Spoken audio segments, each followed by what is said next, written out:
So, tuloy po tayo, no? So, again, sabi ng Isaiah 41 verse 10, So, do not fear, for I am with you. Do not be dismayed, for I am your God. I will strengthen you and help you. I will uphold you with my righteous right hand. No? Kung titingnan natin ang Israel sa panahon ng Isaiah, dumaan sila sa captivity at uncertainty. So, pakiramdam po nila, iniwan sila ni Lord. Pero doon niya pinaalala na, I am your God. I will strengthen you and I will help you and I will uphold you. So hanggang ngayon po, buhay ang pangako ng ating Panginoon. Kahit pangako po ito ni Lord sa Israelita, ito po ay applicable sa atin hanggang sa ngayon. So ano man po ang pinagdadaanan nating takot, pagod, pressure sa trabaho, stress, no? Yung pakiramdam mo, kulang pa rin yung ginagawa mo kahit na ibigay mo na yung best mo. Ang sagot ng Panginoon, do not fear, I am with you. So hanggang ngayon po, pag-uusapan natin, ang ating topic is held by God's righteous right hand. Held by God's righteous right hand. So number 1 po, sabi, do not fear, God is with you. Do not fear, God is with you. So natural sa atin ang matakot. Takot sa failure, takot sa rejection, takot masaktan, takot sa future, no? O sa expectations natin, no? Sa work, sa family, sa ministry. Pero sabi ng Panginoon, do not fear, for I am with you. Ang sagot sa fear ay hindi yung sarili nating lakas, kundi yung presence ng Panginoon. Joshua 1 verse 9 sabi, Be strong and courageous. Do not be afraid, for the Lord your God will be with you wherever you go. No? Kahit saan tayo magpunta, because our God is God Emmanuel, He is always with us. Paulit-ulit itong sinabi sa Bible na do not fear. Actually, ang alam ko, 365 times nga inulit ang do not fear eh. Do not be afraid. Bakit? Ito po ay sapat-sapat for every day of our life. No? Kapag kasama mo ang Diyos, hindi mawawala agad ang problema. Pero, andyan po yung security. No? Para pong estudyante na kinakabahan sa exam. Pero kung alam niya na may teacher siya na willing siyang turuan at pamilya na sumusuporta sa kanya, nagiging kampante siya. O kaya sa work na lang. No, for example ako, kahapon afraid na ako kasi nakakaranas na naman ako yung rejection ng isang client na hindi tumuloy, no? Pero hindi ako na-discourage na hindi siya tumuloy. Masaya nga ako kasi ayoko nga kasi may pagka-attitude yung client. So hindi ko, mabuti na lang din hindi niya ako tinuloyan kasi parang ayoko din tumuloy. Pero yung feeling mo na natatakot ka na for another client na interview and discovery call, parang gano'n. So, sabi ko, Lord, kaya ko ba? Gumaganon ako. So, yung kagandahan, aside kay Lord, na nakakausap mo, meron kang kasama na kaibigan or ka-workmate, no, na nag-encourage din sa'yo. So, may mga kabadis din ako. Tinawagan ko kahapon na, ano ka ba, te? Proud nga ako sa'yo kasi ang dami mo nakapag-discovery call ka na, ganon-ganon. Mga ganon siya sa akin. So, parang, hindi lahat ng nagagawa natin, akala natin, nagagawa ng iba. Or may mga bagay na alam natin pero hindi alam ng iba. At may mga alam yung iba na hindi natin alam. So, that is yung parang pagtutulungan, no? Ganon ka-importante yung, kaya nga sabi ng Bible sa Ecclesiastes, two heads are better than one, no? So, aside talaga kay Lord, no? Maganda rin may physical bodies tayo, no? Like this, no? Encouragement natin sa isa't isa, na nakakapagpalakasan tayo sa isa't isa. That is the power of fellowship. No, hindi naman yung fellowship ang may power, but the Lord used fellowship para to strengthen us, to encourage one another. No? So, ganun tayo bilang tao, naghahanap talaga tayo ng makakasama. Tama ba? No? Ako naman, I believe, kasama ko si Lord. May lakas naman talaga ako ng loob kasi alam ko nandiyan si Lord sa akin. Nagkakaroon ako, at nararamdaman ko talaga yung favor ni Lord sa akin sa lahat ng ginagawa ko. Kahit na minsan, nare-reject ka, pero alam mo na kalooban ni Lord yun. No? So, ganun din tayo. Hindi talaga mawawala yung challenges agad-agad. Pero sa awareness na kasama natin ang Panginoon, nagkakaroon po tayo ng peace and courage. Nagiging matapang tayo. 'Di ba? 'Di ba dati parang lungkot-lungkot mo nung mag-isa ka, umiiyak ka lang parang wala kang kausap nung hindi mo pa kilala si Lord. Nung malayo ka pa kay Lord. Pero nung malapit ka na ulit kay Lord, sa presence ni Lord, kahit na meron kang pinagdadaanan na sitwasyon, iba yung peace of mind, iba yung tapang mo. Iba na yung pakiramdam ng kasiyahan ng puso mo because you know that the Lord is with you. Iba yung presence ng power ng presence ng Holy Spirit talaga sa buhay natin. Amen. No? Number 2, do not be dismayed. He is your God. Ang dismayed po, ibig sabihin nito, nawawalan tayo ng courage. Nadi-discourage. Na para tayong basong basag. Madalas, hindi lang galing sa loob yung discouragement. Hindi lang galing sa labas pala, sorry. Hindi lang galing sa labas yung discouragement, kundi madalas pa nga mas basag ka sa loob. Yung pakiramdam mo hindi ka sapat. Hindi ka sakto. Parang may kulang pa rin sa'yo. Pero sabi ng Panginoon, do not be dismayed for I am your God. Personal po yung word ni Lord, for I am your God. I am your God. Hindi po siya I am God lang. He said, I am your God. Diyos mo ako. That means pag-aari tayo ng Panginoon. Siya mismo yung nag-aako ng responsibilidad para sa'yo. Tulad po sa 2 Corinthians 12 verse 9, sabi, my grace is sufficient for you, for my power is made perfect in weakness. Kapag nahirapan tayo sa work, sa family problem, feeling mo hindi mo kaya yung dami ng requirements mo or mga responsibilities tapos nadi-discourage ka pa sa ginagawa mo dahil parang hindi na-appreciate ng tao sa paligid mo. Tandaan po natin, God's grace is enough. Kung kahit mukha tayong kulang, at madalas kulang-kulang talaga tayo, ang mahalaga, kumpleto si Lord. He is more than enough. Sapat-sapat na po ang biyaya ni Lord sa atin. Kasi minsan, inaalaw ni Lord yung kakulangan sa atin para magtiwala tayo at magpapapuno tayo kay Lord na more than enough sa atin. Kasi minsan, pag feeling mo perfect na yung buhay, feeling mo wala kang problema, feeling mo well-sustained ka, sa palagay mo, kakailanganin mo pa si Lord. Kaya nga maraming mayayaman tsaka mga famous dyan. Kasi mayaman sila, parang sige lang, go lang ng go. Hindi na naalala magsimba. Hindi na naalala mag-pray. Kasi well-sustained na eh. Pero pagka nangailangan ka, tingnan mo, iiyak ka kay Lord. Babalikan mo si Lord. Bakit? Kailangan mo si Lord eh. So mas pinaparealize sa atin ni Lord yung kakulangan. Kasi ang gusto ng Panginoon talaga, hindi tayo pahirapan para i-torture tayo na mahirapan. No. Ang gusto ng Panginoon, na wala tayong hahanapin sa buhay natin maliban sa Kanya. No?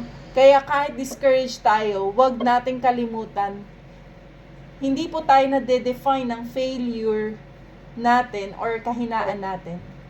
We are defined, no? Define tayo ng Panginoon na nagsasabi ng, I am your God. Amen. So again, number 1, do not fear.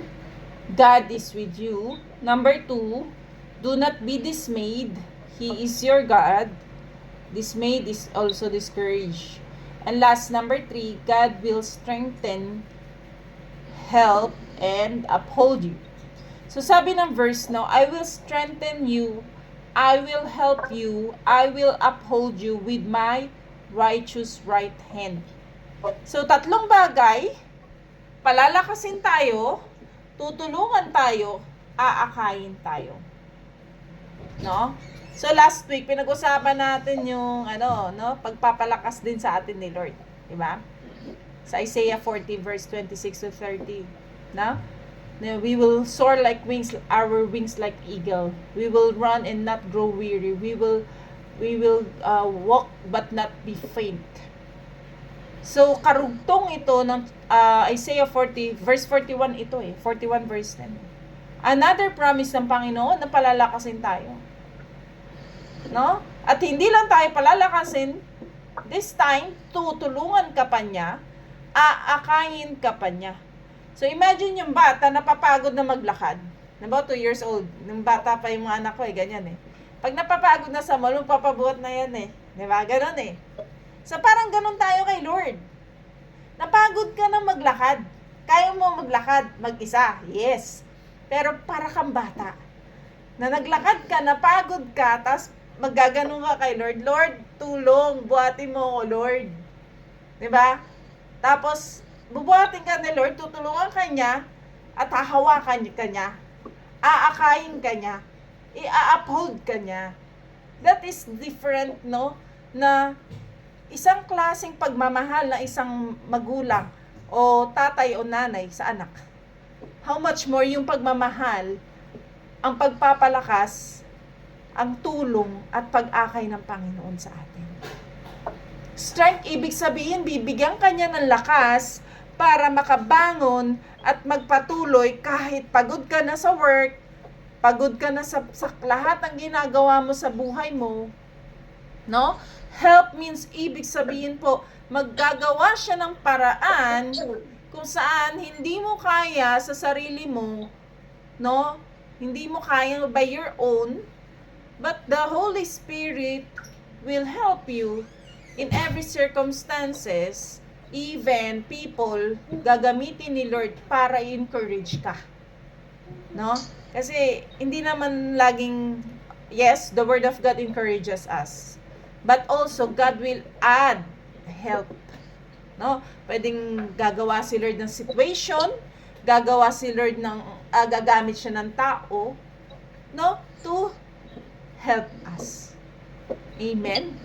So, minsan magugulat ka, alam mo may need ka, pero may bigla na lang dumarating na tao na kinausap ni Lord. Diba? Na bigla kang inabutan na hindi mo ina-expect. Ganon si Lord. No? Hindi mo pwedeng limitahan yung kapangyarihan ni Lord dahil sa wala kang trabaho, hindi ka na masusustain. No. Keep on praying, keep on believing, keep on trusting the Lord. No, number 3, uphold.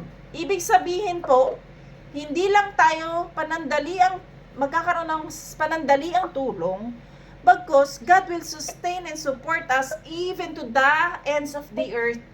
Hanggang sa dulo po ito. Yung support and uphold na ito, hindi lang po ito saglit, bagkus until the ends of the earth.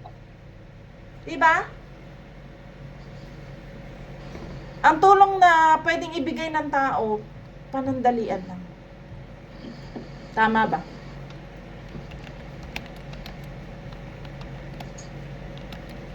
Pero ang tulong ng Panginoon, hanggang sa dulo.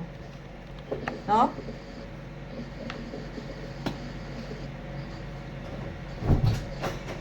So, kala ko papatay may ilaw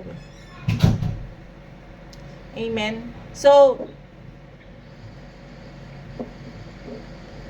sabi sa Deuteronomy 31 verse 6, be strong and courageous, for the Lord your God goes with you. He will never leave you nor forsake you. Hindi lang to one-time promise, kundi character po ito ng Panginoon. No? At pansinin natin, righteous right hand, ang sabi ng Isaiah 41 verse 10. Right hand, no? Symbol po ito ng power and authority. No? Diba? If you compare the strength of your right hand, kasi ito yung mostly ginagamit ng tao, aside doon sa mga taong left-handed. Diba? Yung mga right-handed, ito lagi yung ginagamit natin, everything. Kasi right-handed ka. So, strong ito. the more na ginagamit mo yung right hand mo, yun yung nagiging strong. So, sa left, kung yun ang talaga sanay kang gamitin, mas nagiging strong. But, almost every people use their right hand. Right? So, bakit in-indicate ng Panginoon sa Bible, sa kay Isaiah, righteous right hand? So, this is a symbol of power and authority.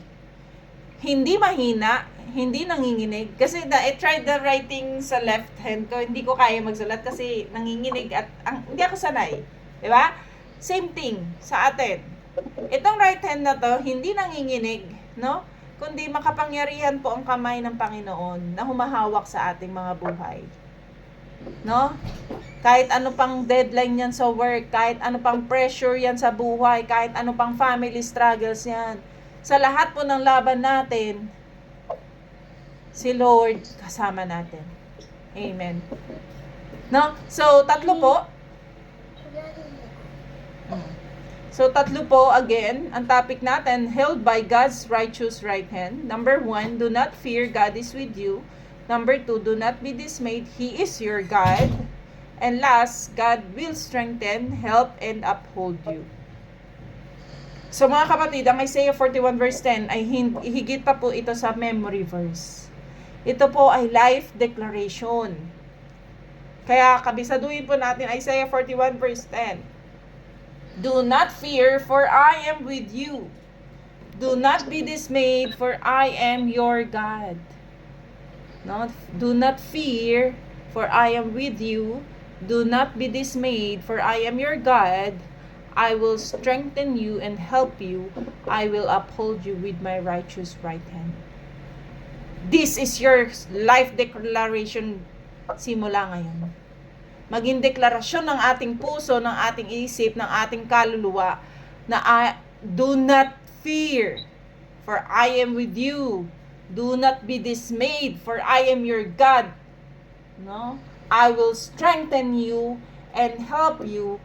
I will uphold you with my righteous right hand. Ang presensya ng Panginoon ang magdadala ng kapayapaan, ng kalakasan at katiyakan sa ating mga buhay. Kahit anong mangyari, kahit anong pressure natin, no? Kahit anong struggles natin, hindi na tayo maglalakad mag-isa. Ang Diyos na naging tapat noon, siya rin po ang Diyos na tapat hanggang sa ngayon. Hindi kanya iiwanan, hindi kanya pababayaan. Kapag natatakot ka, i-declare mo agad sa sarili mo, God is with me. Kapag discouraged ka, sabihin mo ulit sa sarili mo, declaration mo ulit, He is my God. Kapag nangihina ka, i-declare mo ulit, sabihin mo sa sarili mo, He will strengthen, help, and uphold me. Tandaan po natin, baka sa tingin mo ngayon, kulang ka. Pero, sapat ang Diyos na nasa sayo. At ang kanyang righteous right hand ang hahawak at magpapatatag sayo hanggang sa wakas. Kaya ang salita ng Lord, kung sino ang magtatapat hanggang wakas, siyang maliligtas. Kaya dapat magtapat tayo sa Diyos. Magtiwala tayo sa Diyos hanggang sa dulo ng buhay natin. Amen. So, salamat sa Lord sa mga salita niya na nagpalakas ulit at nagpatibay ulit sa ating pananampalataya. Amen.